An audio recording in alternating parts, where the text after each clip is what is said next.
Actuellement, c'est chaud. Ibrahim Traoré a frappé fort dans le domaine d'exploitation d'or devant Alassane Dramane Ouattara. Regardons la vidéo. Je ne suis pas hypocrite. On est tous d'accord pour l'or du Burkina. Le Burkina a produit plusieurs tonnes d'or, voire 94 tonnes d'or l'année 2025. Mais la Côte d'Ivoire aussi, quand c'est bon, il faut dire que c'est bon. Voilà, c'est vrai, on critique Dramane Ouattara, mais quand c'est bon, il faut dire que c'est bon. La Côte d'Ivoire aussi a produit plusieurs tonnes d'or. Famille, on regarde la vidéo et puis je reviens tout à l'heure. Chaque lingot contient environ 3400 onces d'or et vaut près de 2 millions de dollars. Soit 1,9 million d'euros. Les lingots sont numérotés, pesés, 22.87 kilos. sous l'œil des agents de l'État ivoirien qui comptabilisent chaque once d'or pour s'assurer que le volume déclaré par l'entreprise est correct.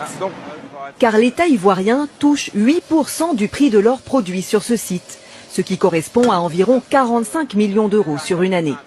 À cela s'ajoutent des dividendes, l'État étant actionnaire à hauteur de 10% de la société minière. Ce lingot pèse 23 kilos, mais il ne va pas rester ici, il va quitter la Côte d'Ivoire pour partir en Suisse en hélicoptère chez des affineurs pour atteindre une pureté de 99,9%.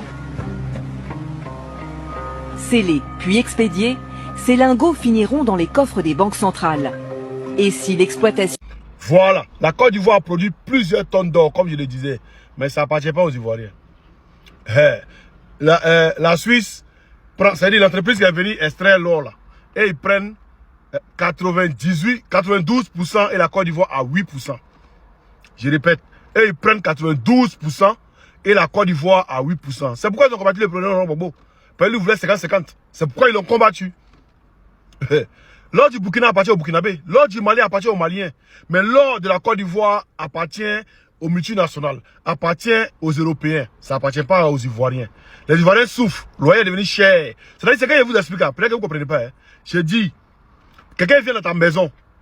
Il dit, ah, il sait que dans ta maison, il peut ramasser l'argent. Il vient dans ta maison, il ramasse 10 000. Et puis il prend, comme il dit, celui qui a ramassé l'argent dans ta maison, là, lui, il prend 9 200 et puis il te donne 800 francs. Je répète, quelqu'un vient chez toi, un étranger vient chez toi.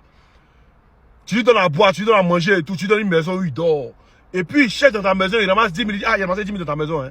Mais 10 000 qu'il a ramassé dans ta maison là. C'est-à-dire, toi tu as 800 francs, comme c'est ta maison, toi tu as 800 francs. Et moi j'ai 9 200. Vous voyez ce qui arrive en Côte d'Ivoire. Le pétrole, tout c'est pareil. C'est pareil. C'est pourquoi les Ivoiriens souffrent. Le loyer a augmenté. Mais pour le loyer là, les Ivoiriens me disent non, il faut parler. Il faut qu'on augmente encore. Comme ça vous devez comprendre qu'il y a Abidjan là. C'est qu'ils sont en train, comme ils sont en train de transformer à Abidjan, bientôt vous allez avoir besoin de visa pour aller à Abidjan. Dans la même Côte d'Ivoire là. Regardez seulement. C'est moi qui a dit ça. On a ça, on impresse cette vidéo dans tout le groupe. Et tout ça là encore, il prend crédit. Chaque jour il est dans crédit. Chaque jour il est dans crédit. Un crédit tchèque, hein. Toujours tu es dans crédit. Mais c'est toi encore là. Oh, autour, tu es là, vous. Pétrole, tu es là, vous. On donne crédit seulement, vous. Wow! Co-économiste, pléantin, va. L'État de Côte d'Ivoire n'a que 8%.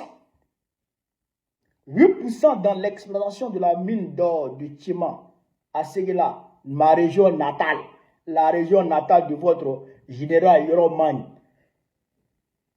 Dramane Ouattara a bradé notre or. Il a bradé.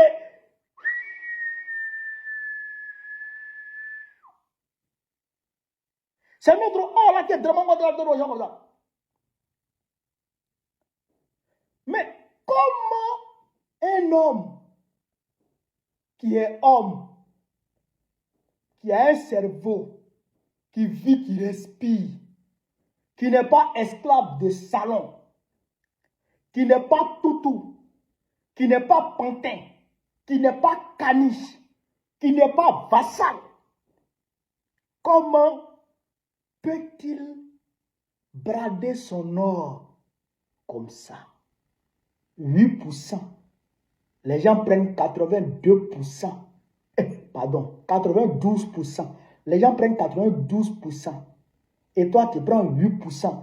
Les 2% des dividendes, là, oubliez ça. Oubliez ça.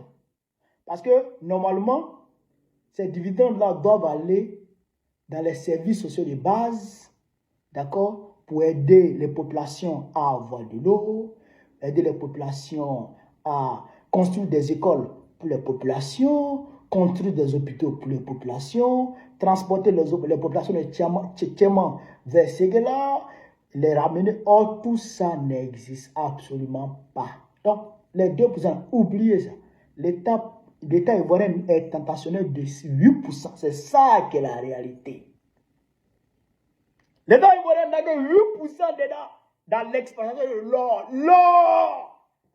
L'or de la Côte d'Ivoire. L'État n'a que 8%. Et que dans 100 francs, quand l'or là, on produit là, quand on vend et qu'on a 100 francs, les gens, les blancs là, et ils prennent 92 francs. Et puis ils nous donnent 8 francs. 8 francs. Dans 100 000, ils nous donnent 8 000. Et ils prennent 92 000. Et puis ils nous donnent 8 000 francs. Nous avons débrouillé à 8 000 francs dans l'or là. L'or de notre or. L'or qui nous appartient. Frère, la souveraineté a une saveur agréable. La souveraineté est bonne. Au Burkina Faso, depuis que le capitaine Ibrahim Traoré aux affaires, l'État burkinabé a mis en place une réserve d'or. Aujourd'hui, cette réserve d'or compte des dizaines et des dizaines de tonnes d'or. En 2025, le Burkina Faso a produit 94 tonnes d'or. 94.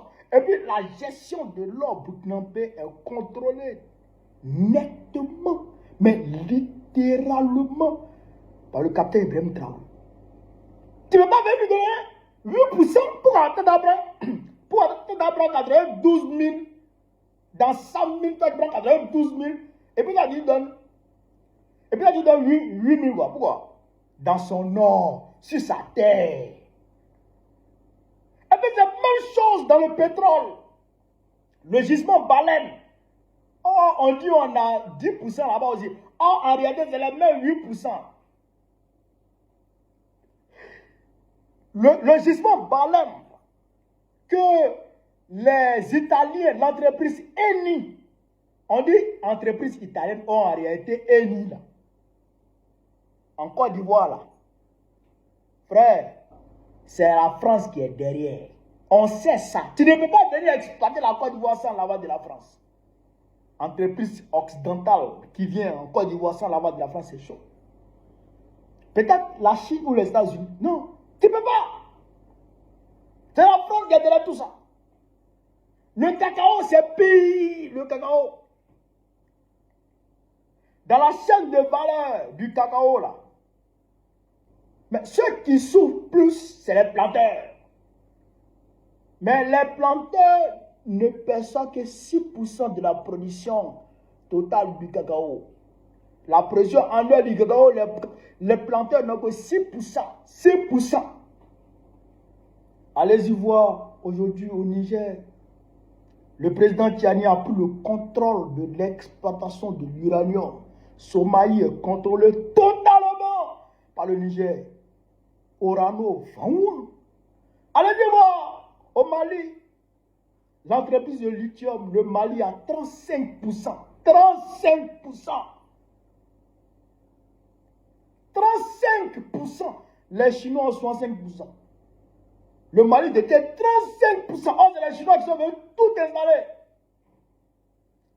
Avant, Assimi Goïta, c'était 20%. Assimi Goïta a renégocié. Mettez-moi ça à 35%. 35% aujourd'hui. Encore une fois, on peut obtenir ça. On peut obtenir ça encore une fois. Mais c'est tout ça que nous combattons. C'est pour ça que nous nous battons. Pour que nous soyons considérés comme des êtres humains, comme des hommes. Comme des hommes. Notre pétrole est bradé. Notre gaz est bradé. Notre or est bradé. Notre cacao est bradé. Notre café, tout ce que la Côte d'Ivoire produit est bradé. C'est pour ça que nous nous battons. Pour qu'on nous considère comme des êtres humains. Pour qu'on nous considère comme des hommes. Pour que ce qu'on ne peut pas faire ailleurs, qu'on ne vienne pas faire ça chez nous. Pour que ceux qui veulent nous imposer leur dictat ne fassent pas chez nous ce qu'ils ne veulent pas qu'on fasse chez eux. Tu peux faire ça en France. Tu peux faire ça au Canada. Tu vas aller dans leur pays, puis tu vas aller exploiter leurs produits, et puis tu vas aller donner 8%. Et puis tu vas prendre 92%. Eux, ils peuvent faire ça. Ils peuvent accepter ça. Mais on ne doit pas accepter ce que les gens n'acceptent pas chez eux. On ne doit pas accepter ça. C'est ça là, l'essence même de notre combat. Dis non à l'injustice. Dis non à la déshumanisation. Dis non à la vassalisation. C'est ça là, notre combat. Et c'est ce que les gens ne comprennent pas. Et ils vont dans tous les sens. Non, panafricanisme. Ils ne comprennent pas que c'est ça là, l'essence même du panafricanisme. Dis non à ce qui est considéré comme déshumanisant ailleurs. Dis non en Afrique à ce qui est considéré, à ce qui est inacceptable ailleurs. Ce que les gens n'acceptent pas chez eux, c'est pas qu'on fasse à d'autres peuples, qu'on veut nous faire ça chez nous. C'est ça l'essence du panafricanisme. Protéger les intérêts de l'Afrique. Mettre le peuple africain au même titre, à égalité de tous les peuples du monde. C'est ça l'essence du panafricanisme. Frère, vraiment j'ai mal. J'ai très mal. Voilà ce que je voulais vous dire. Dra, c'est pas possible. Il faut le chasser. Il faut chasser Dra. Sinon, il y aura mal. Si je veux vivre l'Afrique libre, vive le panafricanisme, vive tous les peuples panafricains, vive l'AES. Abadra. Bon, président, très précisément, Inch'Allah.